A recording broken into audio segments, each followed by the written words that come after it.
Assalamualaikum warahmatullahi wabarakatuh. Perkenalkan, nama saya Muhammad Rizky Pramudia dari kelas 1T3 dengan NIM 93-2022-087.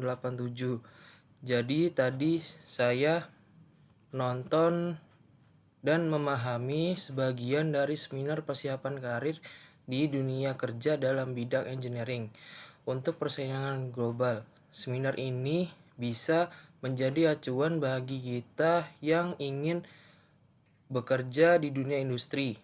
Kita dapat mempersiapkan diri dari sekarang agar kita tahu hal-hal apa saja yang perlu kita ketahui di dalam dunia kerja yang sesungguhnya.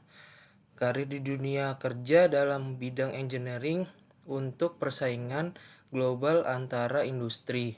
Dengan akademi itu memang harus selalu berhubungan erat, di mana di akademis menantikan dari industri tidak bisa berdiri sendiri. Dari semua peningkatan keilmuan atau teori atau pembelajaran itu semua berawal dari atau pembelajaran itu semua awalnya adalah di akademisi. Kalau yang di industri mempraktekkan apa-apa saja atau ilmu-ilmu yang sudah diteliti ataupun diperoleh di akademis. Di sini saya akan menjelaskan kembali apa yang telah saya tonton dan saya pahami mengenai seminar persiapan karir di dunia kerja dalam bidang engineering untuk persaingan global. Yang pertama, ada pengertian engineering.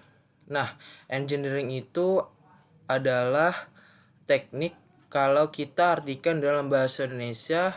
Nah, teknik atau bisa juga disebut rekayasa ini adalah penerapan ilmu dan teknologi untuk menyelesaikan permasalahan manusia. Sedangkan pengertian dari engineering atau insinyur adalah seseorang yang bekerja di bidang engineering dan mampu menggunakan ilmunya untuk menghasilkan suatu benda yang dapat dimanfaatkan dalam kehidupan sehari-hari. Berdasarkan pengertian dari Johann Calhoun terhadap engineering dengan menggunakan konsep sistem. Lalu di industri sendiri, kendalanya kalau kita melakukan riset ataupun pengembangan ilmu ataupun pengembangan produk, itu yang kita tidak punya adalah waktu, karena rutinitas kerja kita proyek yang waktunya cukup mepet. Tetapi pengembangan ini sulit kita lakukan karena masalah waktu tadi. Namun tidak demikian kalau memang di akademis peluang untuk melakukan riset ataupun melakukan pengembangannya cukup banyak di sini. Harapan kami dengan ini bisa memacikan antara kebutuhan industri dan ini merupakan kadang menjadi peluang untuk akademia untuk bisa meningkatkan kompetensi melalui riset-riset yang aplikatif yang akan digunakan di industri. Terus juga ada beberapa ciri-ciri engineering, yaitu yang pertama, memenuhi kebutuhan yang sangat penting dan bermanfaat. Yang kedua, menuntut kehati-hatian dan pertimbangan tidak tergantung pada standarisasi. Yang ketiga, melibatkan pada setiap kegiatan membutuhkan tingkat intelektualitas yang tinggi dan membutuhkan pengetahuan dan keahlian yang biasanya tidak dimiliki oleh orang kebanyakan. Yang keempat, memiliki kesadaran kelompok untuk mempromosikan pengetahuan dan tujuan-tujuan profesional dan untuk memberikan pelayanan sosial. Dan yang kelima, memiliki status hukum dan memerlukan standar penerimaan yang diformulasikan dengan baik. Bagaimana menjadi engineer? Apa yang harus dimiliki? Yang pertama ada minat, yang kedua ada kemampuan, yang ketiga ada ketekunan. Lanjut ada etika atau ethics. Excellent atau keunggulan. T.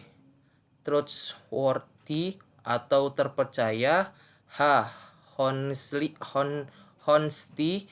atau kejujuran. I. Integrity atau integritas. C. Caring atau peduli. S.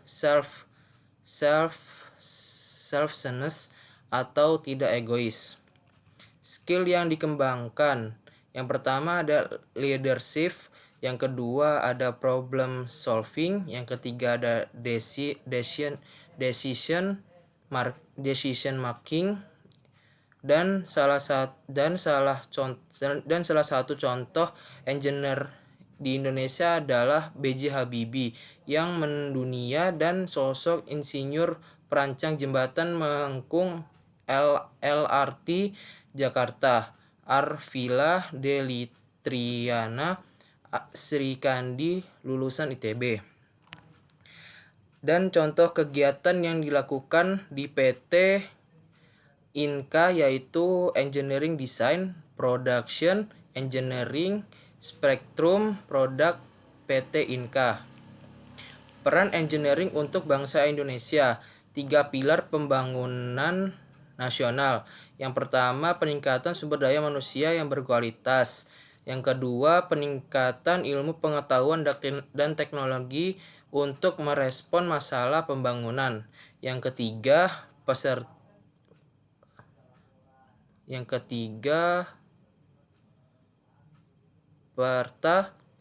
peningkatan daya saing nasional.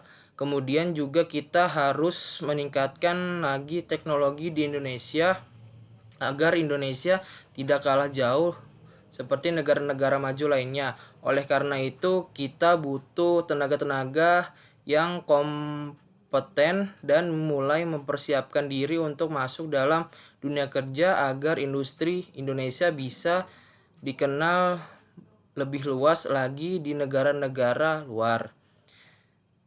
Sekian dari saya, kurang lebih yang mohon dimaafkan. Wassalamualaikum warahmatullahi wabarakatuh.